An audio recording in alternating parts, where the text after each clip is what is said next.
Gus Dur, dalam upaya mencopot Anda, siapa orang yang paling bertanggung jawab atas pencopotan tersebut menurut Anda? Dua. Siapa? Amin Rais dan Megawati. Mengapa? Ya, tanya sana dong, gue tanya. Pak Harto itu orang pinter loh. Jasanya bagi bangsa ini besar sekali walaupun dosanya juga besar. Nah, satu pemandangan yang kurang elok, Gus. Anda keluar memakai celana pendek dan kaos oblong.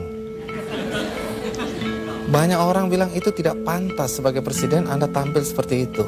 Mengapa Anda tampil seperti itu? Lah ya itu supaya saya nggak dianggap presiden.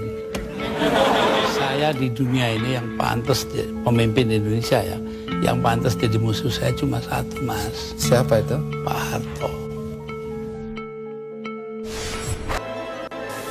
Berlakuan dekat ini 23 Juli dini hari, Gus Dur mengeluarkan keputusan kontroversial, dekret presiden yang dibacakan juru bicaranya Yahya Stakuf. setelah melihat dan memperhatikan dengan seksama perkembangan politik. Sontak, keputusan Gus Dur ini mengundang reaksi keras berbagai kalangan. Mulai dari tidak adanya dukungan dari TNI, seruan fatwa Mahkamah Agung bahwa maklumat Presiden Gus Dur bertentangan hukum, hingga MPR yang tetap menggelar sidang istimewa tanpa kehadiran sang presiden. Ironisnya, dengan serta-merta pula, MPR melantik Megawati Soekarno Putri sebagai Presiden kelima Republik Indonesia.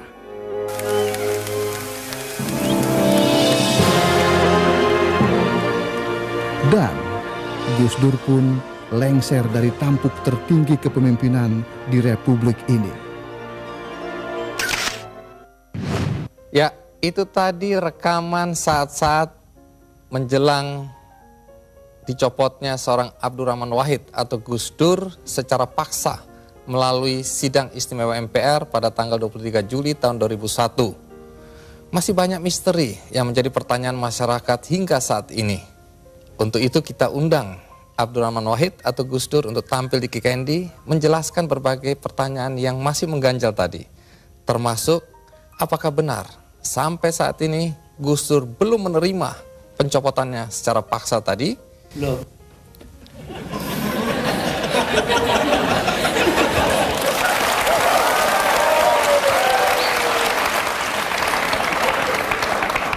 Jadi Gus Dur, tadi itu ringkasan dari peristiwa detik-detik terakhir Anda mengundurkan diri atau mundur atau dimundurkan. Nah, apakah sampai sekarang Anda dilengserkan? Apakah Anda masih tetap sampai saat ini tidak menerima dan menganggap itu tidak sah? Oh, enggak benar, enggak sah emang. Itu proyek politik dari MPR, karena itu Amin Rais tidak merasa perlu memberitahu saya. Iya, dulu Anda atau sampai sekarang bahkan Anda tetap menganggap itu sebagai pelanggaran konstitusi. Pelanggaran apa sebenarnya? Pelanggaran konstitusi karena di situ ada insubordinasi. Insubordinasi itu siapa yang mimpin? Yang mimpin Kapolri Bimantoro dan Panglima TNI namanya Widodo AS, sekarang Menko. Udah itu apa adanya saya ngomongin. Tapi begini Gus, setelah Anda merasa itu tidak sah, tapi toh kenyataannya Gus Dur digantikan oleh Megawati, kemudian sekarang kita punya presiden namanya SBY, semua berjalan normal saja. Lalu apa negatifnya bagi bangsa dengan pencopotan Anda tadi? Bukan soal bangsa, ini soal hukum. Saya dilengserkan secara politis, secara hukum belum pernah dibuktikan saya bersalah. Yang bersalah bahkan pansusnya DPR yang dipimpin oleh sekarang Menteri Sosial Bakhtiar Hamzah. Yaitu menurut undang-undang pansus-pansus itu harus tutup pintu supaya nggak didengar orang dari luar. Tapi oleh Bakhtiar Hamzah dibuka 10 cm, di situ berjejer-jejer lah tipnya wartawan. Nah kan, waduh, semua yang ada dalam sidang diketahui dunia luar. Itu pula yang membuat saya Oh ya, kalau gitu mereka maksudnya melengsarkan saya dengan segala cara. Hukum nggak hukum. Tapi sesudah itu apa upaya yang Anda lakukan? Nggak ada. Sebab penakut bangsa ini. Kenapa Anda bilang penakut? Bangsa ini penakut karena tidak mau bertindak kepada yang bersalah. Akhirnya nggak ada yang ditindak toh. Tapi sekian tahun sudah berlalu, Gus. Untuk apa rasa penasaran, perasaan? Loh, saya nggak pernah itu terserah bangsa Indonesia. Saya itu memaafkan semua sampai istri saya marah kepada saya karena saya pergi ke rumah Megawati. Tapi kenapa Anda lalu ke Megawati kalau memang Anda marah dan kecewa? Saya nggak marah, yang mestinya marah itu bangsa ini. Mereka diem aja lah, kenapa saya jadi ribut? Saya nggak mau ribut. Baik, Gus Dur. Tapi disuruh memandang itu benar nggak bisa dong. Orang kan ada batasnya. Barang antara benar dan salah. Jadi yang benar dalam hal ini istri saya.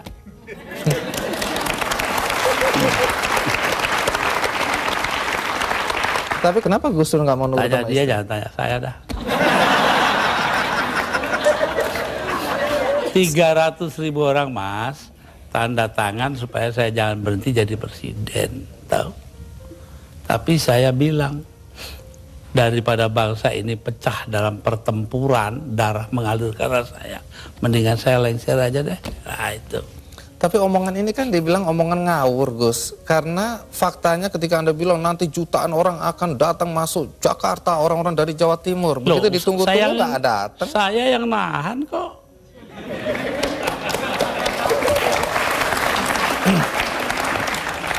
Jadi kalau nggak ditahan sama Gus Dur, datanglah beneran itu ya? Bukan begitu, artinya tetap saja kebenaran kita pertahankan, tapi sikap kita itu jangan sampai bangsa ini perang saudara. Dan itu pengorbanan Anda? Ya bagi saya bukan korban, biasa aja. Nah, satu pemandangan yang kurang elok, Gus. Anda keluar memakai celana pendek dan kaos oblong. Banyak orang bilang itu tidak pantas sebagai presiden Anda tampil seperti itu. Mengapa Anda tampil seperti itu? Lah ya itu supaya saya nggak dianggap presiden. Terus manfaatnya apa dengan dianggap tidak sebagai presiden? Loh, orang dingin hatinya, nggak jadi marah. Tapi Gus Dur, dalam upaya mencopot Anda, siapa orang yang paling bertanggung jawab atas pencopotan tersebut menurut Anda? 2. Siapa? Amin Rais dan Megawati. Mengapa? Hah? Tanya sana dong, kok tanya. Nah, kalau memang Megawati dan Amin Rais dianggap orang yang paling bertanggung jawab atas pencopotan Anda, apakah Anda dendam sama mereka? Nah, ngapain dendam sama Amin? Artinya Gus Dur sudah melupakan itu, sudah memaafkan. Maafkan, lupa sih enggak. Nah, pernahkah setelah peristiwa ini, apakah itu Megawati atau Amin Rais datang ke Anda untuk meminta maaf? Enggak ada. Mereka merasa dirinya benar, ya sudah. Besok-besok akan terbukti oleh bangsa ini sendiri kok. Pernyataan ini agak bertentangan dengan kenyataan bahwa kelihatannya Gus Dur sama Pak Amin Rais sama Ibu Megawati akur-akur aja, rukun-rukun aja. Saya di dunia ini yang pantas pemimpin Indonesia ya, yang pantas jadi musuh saya cuma satu, Mas. Siapa itu? Pak Harto. Artinya tapi apa itu pun saya hari raya masih ke sana. Masih jadi teman baik saya. Artinya apa itu? Artinya saya nggak punya musuh dong di Indonesia.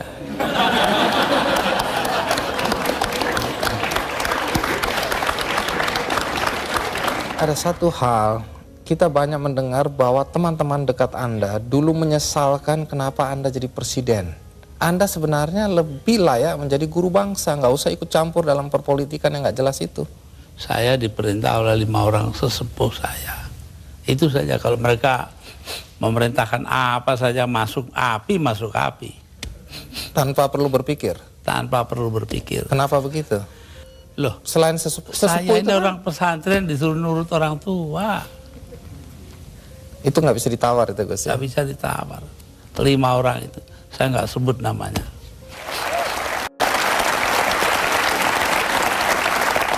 Ya, Gus Dur dalam 20 bulan sebagai presiden, prestasi apa saja sih yang sudah dicapai? Saya itu menjadi presiden di saat Indonesia menghadapi bahaya akan terurai. Kelompok-kelompok separatis ada di mana-mana. Jadi saya berangkat keliling-keliling dunia itu 80 kali dalam 20 bulan. Jadi 4 kali 1 bulan. Itu tugas saya cuma satu. Apa? Yaitu membuat supaya integritas wilayah Indonesia ini tetap. Itu aja, nggak ada pikiran lain toh saya. Tapi ada yang menuduh... Dan ternyata berhasil toh. Kita tetap satu negara hari ini. Jadi Gus Dur merasa itu karena jasa Gus Dur? Bukan, artinya tugas saya begitu. Perkara saya berjasa itu adalah soal kedua. Tapi ada yang menuduh bahwa Gus Dur ini sebenarnya menggunakan aji mumpung. Mumpung jadi presiden, dibayari negara, keliling jalan-jalan. Alah, nanti sejarah akan membuktikan. Tapi Gus Dur, perjalanan Anda itu menelan biaya sampai 52,7 miliar. Ya, tapi eksistensi Indonesia sebagai satu negara harganya jauh lebih tinggi. Jadi nggak bisa dipersoalkan itu biaya. Nggak bisa dipersoalkan. Loh, kalau enggak kan udah dipakai oleh orang-orang brengsek itu.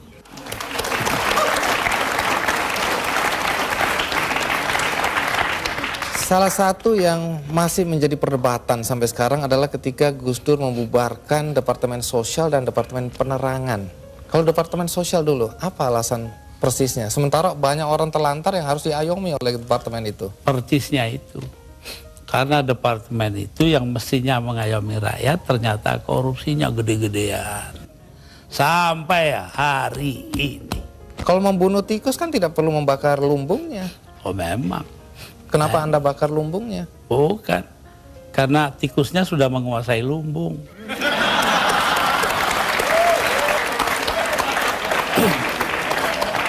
Depan dibubarkan. Kalau Depan jelas. Akibatnya sekarang pers itu sangat tidak terkontrol. Begini Bahkan pornografi sekarang merajalela. Ya, betul. Itu dosa Anda loh. Enggak dong. Dosa yang nyarin. Saya diapa-apakan itu saya bekerja menurut ketentuan Undang-Undang Dasar. Undang-Undang Dasar menjamin kebebasan berpikir. Dan itu hanya mungkin kalau Depan nggak ada.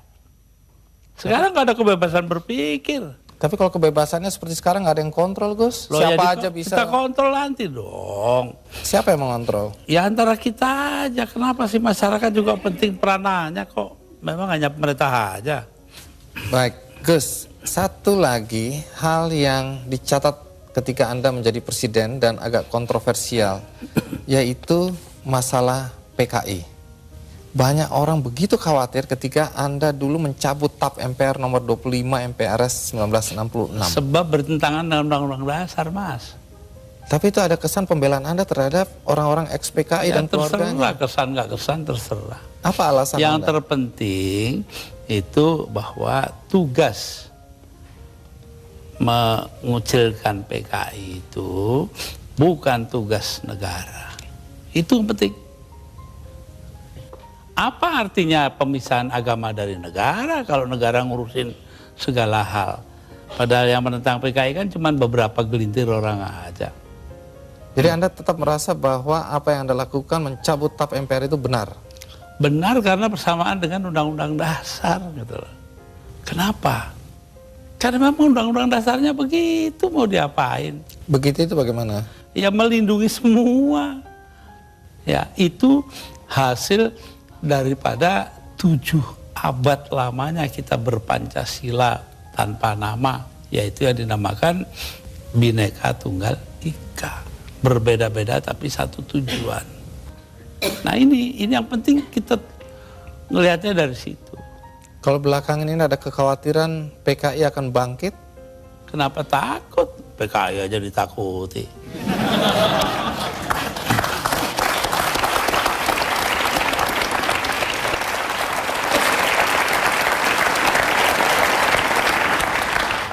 Gus Dur, di antara banyak statement Anda atau pernyataan Anda yang dianggap ngawur, dianggap nyeleneh, ada satu yang dicatat dan dianggap serius, yaitu ketika Anda berada, kalau nggak salah, di Italia. Anda menyatakan bahwa pernah suatu ketika Faisal Tanjung, waktu itu Panglima ABRI, diminta untuk menghabisi Anda. Jadi yang minta adalah Pak Harto. Anda dan Megawati ingin dihabisi. Dan statement itu terbuka loh, Gus Dur. Dugaan Anda kata-kata dihabisi ini, dihabisi karirnya atau dibunuh? Tanya Pak Harto. Kenapa? Karena Faisal Tanjung mengucapkan itu. Lalu Pak Wiranto sebagai Panglima Kostrad nelpon saya, Gus, Panglima saya kok bilangnya begini-begini, ya. Saya anggap itu soal politik lah. Pak Harto juga bukan soal pribadi kok, itu soal politik. Politik mengharuskan itu ya itu, tapi saya tahu juga kebiasaan Raja Jawa. Pak Harto kan anggap dirinya Raja Jawa. Apa yang dilakukan tangan kanan, tangan kiri nggak boleh tahu. Karena itu saya bilang sama Pak Wiranto, begini Pak Wir, tolong Anda pergi ke Pak Harto, tanya omongannya Faisal Tanjung yang begitu itu betul nggak? Apa jawabnya Pak Harto di Cendana kepada Pak Wiranto? Bahwa, wah nggak mungkin dong saya begitu. Megawati itu dilindungi ayahnya, Gus Dur dilindungi para kiai. Lah selesai sudah.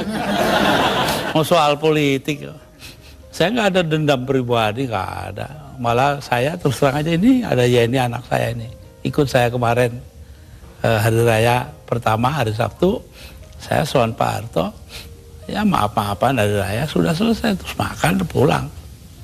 Ya, tapi ini kan untuk meluruskan sejarah, jangan sampai orang salah paham mengenai ini. Pak Faisal Tanjung juga secara terbuka mengklarifikasi bahwa tidak pernah ada itu. Jadi apa yang Anda ya, kalau bilang, Pak Wiranto dong, dia mengatakan Pak Wiranto bohong.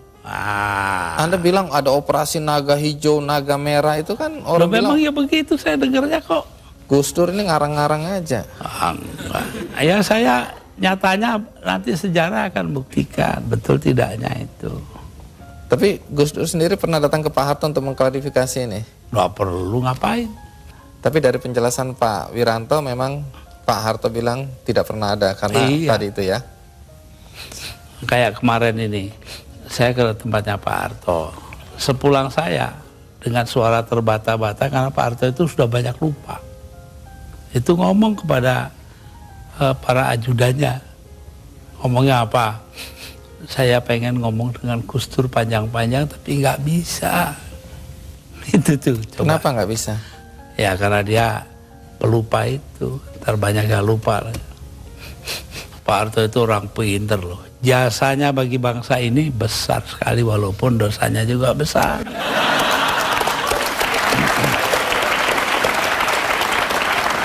Ya, jangan dilanjutkan dulu Gus Dur, kita break dulu. Tapi sebelum kita lanjutkan, ada beberapa pendapat para tokoh mengenai Gus Dur. Ini dia cuplikannya.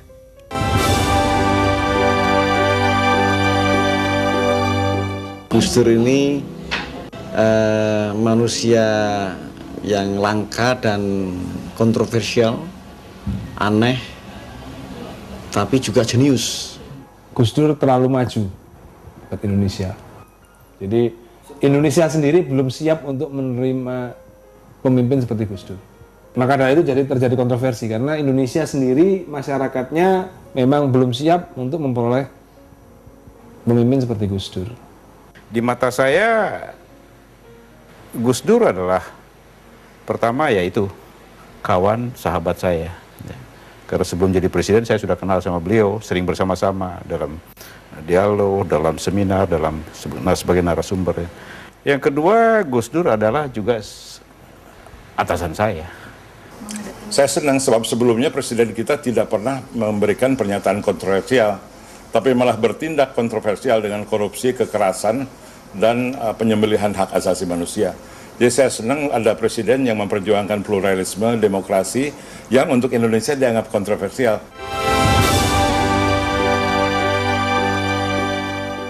Sebagai pribadi, dia orang yang paling memberikan kesan pada saya dalam hidup saya, karena penuh dengan warna dan penuh dengan substansi. Itu saya mendatangi Gus Dur sebagai ulama yang diakui oleh 40 juta umat di Indonesia. Saya sangat mengidolakan Gus Dur, otomatis saya juga pastinya akan menghormati dan meyakini apa yang menjadi fatwa dari seorang Gus Dur. Pada saat Bapak Presiden merencanakan mengeluarkan dekret, terjadilah perbedaan pendapat. Karena sebagai Menko Polhuskam, saya menganalisa kalau dekret sampai keluar, keadaan akan semakin memburuk. Itu kira-kira mungkin sudah 20 tahun yang lalu ya. Nanti saya kenal Gus Dur sudah lama. Tapi mengenai koalisi itu akan secara alamiah nanti.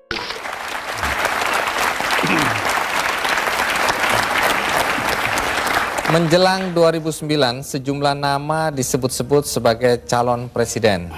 Selain SBY, Megawati, Yusuf Kala, nama Gus Dur juga mulai disebut-sebut. Dari segi popularitas, menurut Lembaga Demokrasi dan HAM yang terbaru, urutannya sebagai berikut. SBY 21%, Megawati 17,6%, Amin Rais 7,5%, Yusuf Kala Wiranto 4,9%, Gus Dur 1,5%. agak lebih dikit, 1,9% Gus Dur. Lumayan, 0,4% lebih tinggi. Nah, kemudian Dan yang menang nggak disebut. belum ini. Yang paling bawah itu.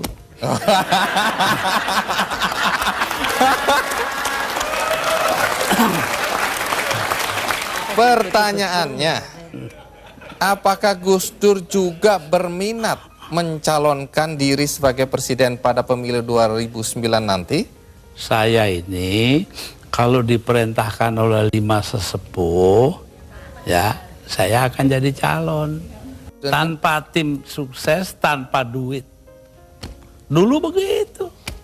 Kalau Gus Dur maju tadi tanpa uang, tanpa macam-macam, lalu modal Gus Dur apa? Kepercayaan masyarakat. Apa Gus Dur yakin masyarakat masih percaya sama Gus Dur? Loh. Ayo ikut saya yuk, nanti kalau saya ke Situbondo. 250.000 orang. Berbanding 100 atau 200 juta, sedikit sekali itu Gus. Loh, kalau cuman dia. Lah banyak, saya ini tiap 2-3 hari sekali, 2 atau 3 hari sekali ini kiai kampung. Kalau mau ikut nanti hari Kamis ke Cicalengka dengan saya, tempatnya Ajengan Said. Itu 3.000 kiai kampung. Kembali ke dalam konteks Gus Dur akan mencalonkan diri, katakanlah setelah mendapat restu dari 2 kiai lainnya. Pertanyaannya, dengan kondisi penglihatan yang terkendala ini Gus Dur, dan itu menjadi hambatan ketika Gus Dur dulu mau maju oleh KPU, dianggap bahwa tidak memenuhi persyaratan kesehatan fisik. Melanggar undang-undang. Tapi kan itu masih ada sampai sekarang Gus Dur. 4 buah undang-undang karena KPU-nya dibiarkan curang.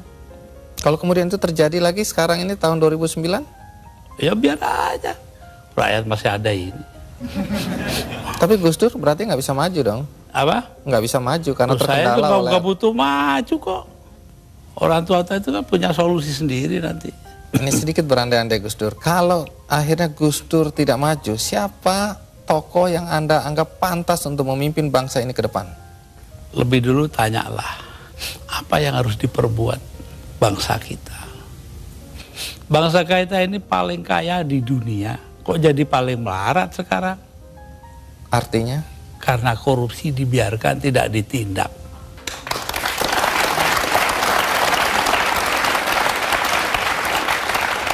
Jadi kalau harus menyebut tokoh, Gus Dur bisa nggak menyebut tokoh? Siapa kira-kira yang pantas dari yang ada? Nanti dong, rahasia perusahaan. Baik. Di sini ada Ibu Sinta Nuria, istri dari Gus Dur. Ibu Sinta, pertanyaan penting nih. Kalau Gus Dur mencalonkan diri lagi dan direstui oleh para kiai, apakah Anda mengizinkan? Saya sebagai istrinya, menjadi apapun saya akan tetap mendukung. Karena terpaksa atau karena cinta? Jelas karena cinta dong.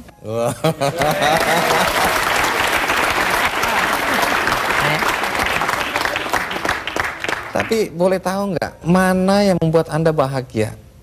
Sebagai istri Gus Dur sekarang atau sebagai istri Gus Dur ketika menjadi presiden? Sebagai istri Gus Dur, baik sebagai presiden, sebagai orang biasa, sebagai kiai, atau sebagai apapun, saya akan tetap bahagia di sampingnya. Saya baca di biografi Gus Dur ini, dulu Anda ini cantik dan diperebutkan. Sekarang sih masih cantik juga. Emang ya? Tapi dulu Anda cantik dan diperebutkan oleh banyak pemuda. Tapi yang tidak terungkap di sini, mengapa Anda mau kawin sama Gus Dur? Karena itu adalah kehendak Allah. Yakin? Saya yakin. Saya dapat informasi katanya Anda dipaksa oleh paman. Paman siapa? Jadi Saya punya paman. ah. Nanti dulu. Nanti dulu. Namanya Pak Aziz Bisri. Ya, dia marah. Loh kok Nurya itu mau aja salaman dengan Abah Kiai Bisri Sansuri, kakek saya dari ibu. Kenapa? Saya kan juga pengen salaman. Nah, itu paman ngiri. Oh. Ibu Sinta, apa sifat-sifat Gus Dur yang paling menyenangkan buat Anda?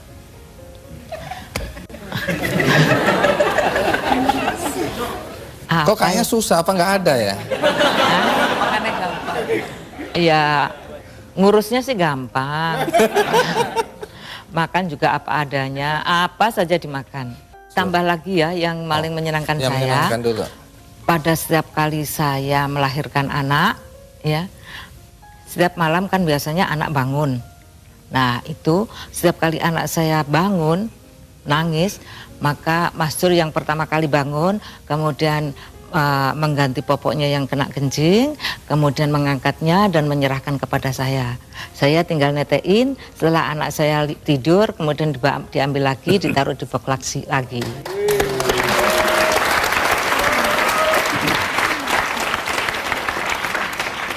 Pertanyaannya, kalau yang menjengkelkan, apa sifat-sifat Gus Dur yang menjengkelkan? Yang menjengkelkan ya kalau urusan kesehatan susah sekali diaturnya. Sampai sekarang? Ya sampai sekarang. Baik. Nah, banyak yang tidak paham pada semua tindak atau banyak tindakan Gus Dur, langkah-langkah Gus Dur yang dibilang jurus dewa mabok gitu Gus Dur. Tapi Yeni kelihatannya bisa memahami Gus Dur. Kira-kira bagaimana kita bisa memahami seorang Gus Dur? Atau kita bisa menerima Gus Dur apa adanya, bagaimana caranya, Yen? Yang dikatakan oleh beberapa orang tadi yang diwawancara bahwa Gus Dur itu ahead of his time, sangat jauh melampaui zamannya. Jadi kalau ada seorang kiai dari Pandeglang mengatakan dengan sangat sederhana bahwa Gus Dur ini ibaratnya kepala lokomotif kereta Jepang yang sangat supersonik itu, sementara gerbongnya ini gerbong ya kereta kita sekarang gaya baru ekspres atau gaya baru malam atau apalah. Jadi terseok-seok nggak bisa mengikuti. Tapi satu hal bahwa Gus Dur ini selalu mendasari tindakannya kepada beberapa hal yang sebetulnya sangat simpel. Keinginan beliau adalah menciptakan perdamaian dan rekonsiliasi. Jadi seperti dikatakan tadi misalnya PKI dan lain sebagainya itu hanyalah upaya, sedikit upaya bagaimana terjadi rekonsiliasi di antara sesama anak bangsa di Indonesia ini. Itu, jadi sebetulnya tidak ada kontroversinya kalau kita bisa memahami dari gambaran besar seperti itu. Lalu soal tadi kebetulan karena saya ikut menemani pada waktu pakai celana pendek di halaman istana. Itu sebetulnya adalah upaya terakhir dari Gus Dur, ya waktu menjadi presiden masih, atau hari-hari terakhirnya lah, untuk mengajari bangsa ini, untuk berpikir mendahulukan substansi bukan bungkus. Nah, pada saat Gus Dur rajin mengkritik SBY waktu itu, Anda justru masuk menjadi staf ahli presiden. Ya. Apakah Gus Dur tahu atau Anda diizinkan? Sangat tahu, dan saya... Diizinkan?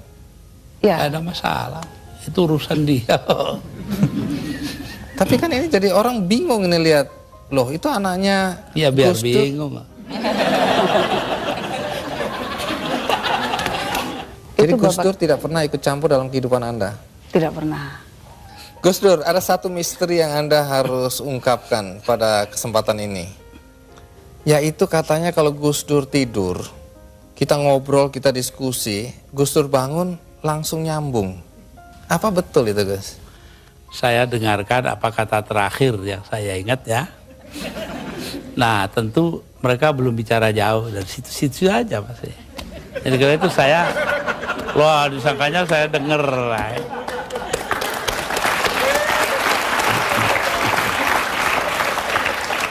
Nah, di sini ada Anita, salah satu putri dari 4 putri. Sayang Alisa yang paling tua nggak bisa hadir ya. Tapi ada 3 putri yang hadir di sini. Pertanyaannya sederhana aja Anita. Bagaimana perasaan Anda jika membaca atau mendengar bahwa Gus Dur dihujat? Reaksi pertama seperti apa? Terutama ketika menjadi presiden. Oke, itu berhubungan juga sebenarnya dengan satu yang saya kagumi dari Bapak dan saya belajar juga dari Bapak. Apa itu? Yaitu bahwa kita nggak perlu berpikir mengenai orang melihat kita seperti apa. Yang penting kita berusaha melakukan do the right thing. If we believe it as something's right, ya udah kita lakukan itu gitu. Jadi kalau misalnya Bapak dihujat sana sini, saya ngerasanya cuman pasti Bapak punya alasan untuk itu, untuk melakukan apa yang Bapak lakukan, punya alasan kenapa Bapak mengatakan apa yang Bapak katakan, dan itu cukup untuk buat pegangan buat saya untuk mensupport Bapak. Gitu. Menarik sekali. Sekarang giliran Inaya.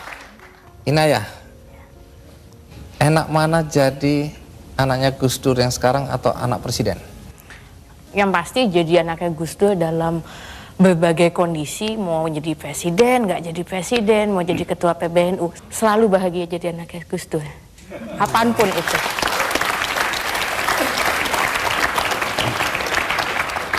Di Metro TV ada program namanya news.com.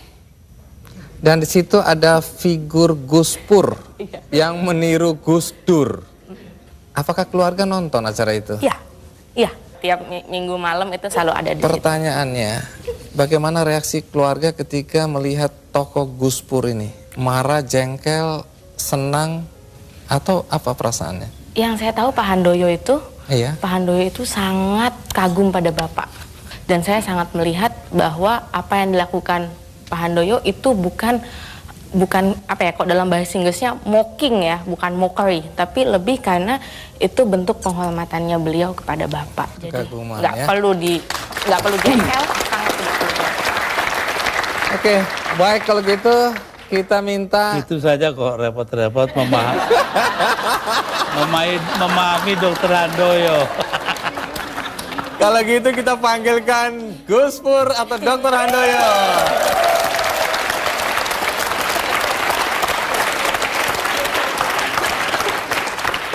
Ya, kalau orang bertanya, Ya, silakan duduk. bagaimana Dr. Handoyo. sikap Anda terhadap Gus Pur? Saya bilang, itu advertensi gratis.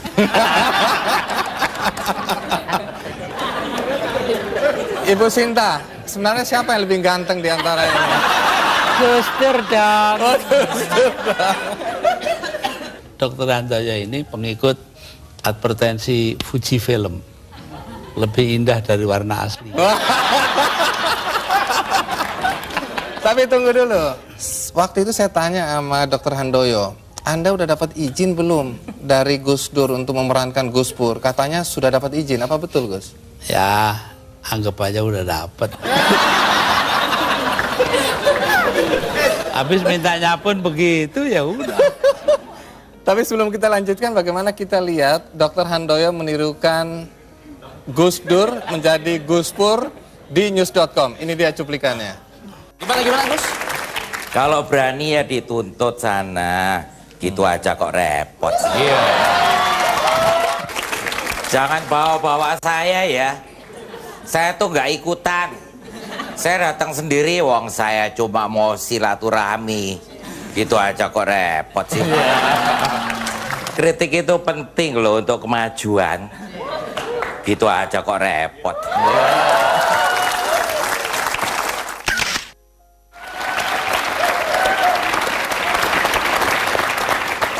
Tapi Dr. Handoyo pernah mengatakan ke saya bahwa memang beliau ini sangat mengagumi Gus Dur. Apa yang Anda kagumi dari Gus Dur? Pertama karena saya kenal biografinya beliau, saya baca. Lanjutnya beliau juga yang saya salut, dia berdiskusi dengan orang-orang yang warnanya pelangi, Pak Andi. Kalau nginjek terminologi politik, mulai dari yang paling kiri sampai yang paling kanan. Tidak pandang suku, agama, ras, bangsa. Dan beliau selalu dalam mindsetting Gus Dur itu ada paham. Pertama keislaman, kedua adalah keindonesiaan, yang ketiga adalah kemanusiaan. Kemanusiaan ini beliau implementasikan dalam satu kata, demokrasi, pluralisme, kesamaan di hadapan hukum, tidak ada diskriminasi. Anda udah mulai berani menyimpulkan pemikiran Gus Dur ya? Dikit-dikit dapat, Pak Andi. Oleh karena saya baca. Nah, Gus Dur, Dr. Handoyo ini dianggap mampu menirukan Anda secara persis di news.com. Tapi kalau boleh jujur, menurut Gus Dur, apa yang nggak bisa ditiru oleh Dr. Handoyo? Ya nanya-nanya yang keliru, ke dia jangan ke saya. Apa yang nggak bisa? Berkomentar tentang apa yang tidak bisa dilakukan oleh Dr. Handoyo mengenai Gus Dur. Nah, ini pengakuan yang jujur dari istri ini. Coba apa? Satu hal yang dikenal oleh masyarakat tentang Gus Dur adalah juk-nya. Kemanapun juga orang hanya seakan bertanya, apa juk terakhirnya Gus Dur? Nah, yang itu yang tidak muncul dari Pak Dr. Handoyo. Wah, harus belajar banyak ini kelihatannya. Baik, luar biasa Gus Dur. Sebelum kita akhiri acara ini, kita akan membagikan buku biografi Gus Dur yang ditulis oleh Greg Burton. Ya. Untuk kita yang hadir semua dapat satu-satu. Ya. Dan bagi Anda pemirsa yang ada di rumah, Anda juga bisa mengakses buku ini melalui kikendi.com. Dan Gus Dur, sebelum berakhir, kita punya sebuah karikatur untuk Gus Dur. Sebentar. Ini dia.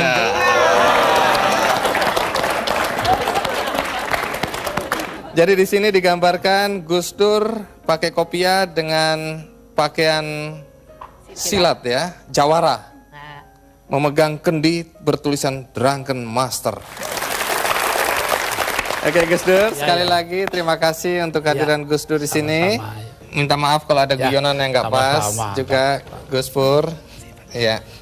Dan pemirsa, berakhir sudah acara Kikendi. Mudah-mudahan ada arti yang bisa Anda petik dari semua pembicaraan dan wawancara ini. Sampai jumpa.